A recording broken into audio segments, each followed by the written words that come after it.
Assalamualaikum dan salam sejahtera. Nama saya Muhammad Faris Omar bin Abdul Hamid. Saya adalah pelajar dari Universiti Putra Malaysia, kampus Bintulu. Hari ini, saya ingin membentangkan dan menceritakan serba sedikit kefahaman saya tentang sistem peladangan bersepadu.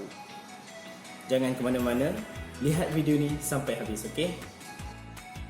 Okey. Sebelum kita mengenali lebih lanjut, baik kita tahu apa itu sistem peladangan bersepadu. Okey. Istilah pertanian bersepadu digunakan untuk melambangkan amalan pertanian yang menggunakan dan mengintegrasikan komponen tanaman, ternakan, aquaculture dan perhutanan tani, di mana meningkatkan sinergi keseluruhan sistem. Pernah anda mendengar perhutanan tani? Okey, apa itu perhutanan tani?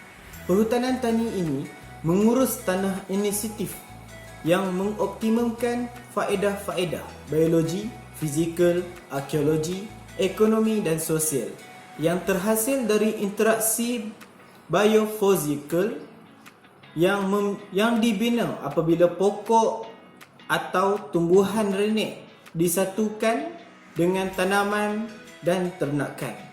Kenapa perhutanan tani?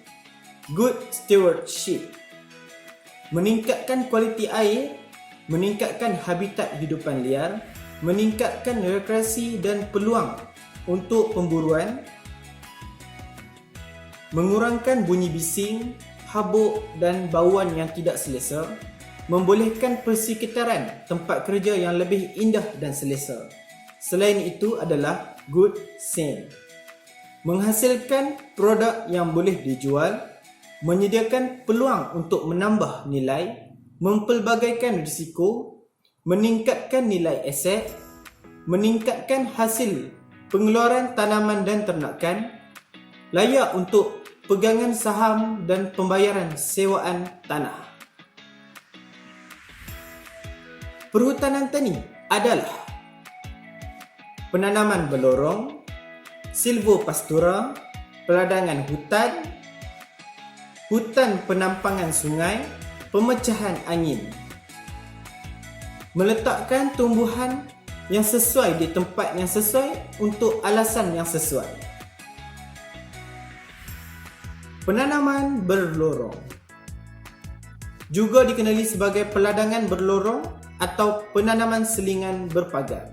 Barisan tumbuhan berkayu ditanam dengan tanaman tahunan di lorong antara tanaman berkayu tersebut.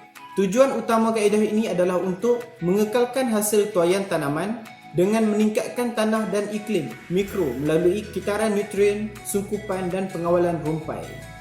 Seterusnya adalah silvopastura. Gabungan pokok dan pastura dipanggil perhutanan tani silvopastura. Pokok-pokok ditanam sama ada dalam satu barisan atau pelbagai barisan dan ternakan meragut di antara pokok-pokok tersebut. Walaupun kedua-dua pokok dan ternakan diurus untuk tujuan pengeluaran, sesetengah sistem diberi keutamaan dari satu sistem ke satu sistem yang lain. Kebiasaannya pada permulaan tahun penubuhan tanaman atau hay dituai dari kawasan sistem. Ragutan biasanya bermula selepas 2 hingga 3 tahun apabila pokok adalah cukup besar supaya tidak dirosakkan oleh ternakan. Dalam keadaan yang lain, tiup pokok dan pagar elektrik dapat digunakan untuk melindungi anak pokok semasa ragutan. Ragutan ternakan di atas ladang silvopastura mengurangkan kos penyelenggaraan pokok. Dengan pengurusan ragutan yang baik, racun rumpai dan perumpaian tidak diperlukan. Ragutan juga meningkatkan kitaran nutrien dan mengurangkan kos baja komersial haiwan, mengalih sesetengah nutrien dan najisnya adalah input bernilai untuk pokok. Kebun rumah atau home garden. Dalam kebun rumah, tanaman sakar dan tanaman tahunan ditanam bersebelahan dan haiwan juga termasuk dalam sistem ini. Kebun rumah berupaya untuk menyediakan aliran produk yang berlebihan dan bersambungan untuk kegunaan harian. Ia biasanya terdapat di kawasan tropika, lembap dan dicirikan dengan penggunaan intensif pokok, tumbuhan renek, tanaman makanan dan haiwan pelbagai guna. Gelang teduhan. Gelang perlindungan atau penahan angin adalah bentuk penghalang oleh pokok dan tumbuhan renek yang ditanam untuk mengurangkan angin untuk melindungi kawasan pertanian, penduduk, haiwan dan juga bangunan. Ia juga digunakan untuk menyokong penstabilan pengupukan pasir. Kebanyakan diperkenalkan dengan jayanya dalam kawasan di mana terdapat kelajuan angin yang tinggi atau lazimnya tempoh angin dan tiupan angin yang panjang atau di mana tanah adalah kering untuk sebahagian besar masa tahunan dan kawasan tanah yang berrongga. Dalam kita belajar mengetahui apa itu perhutanan tani ini, mestilah kita mengetahui apa itu kebaikannya.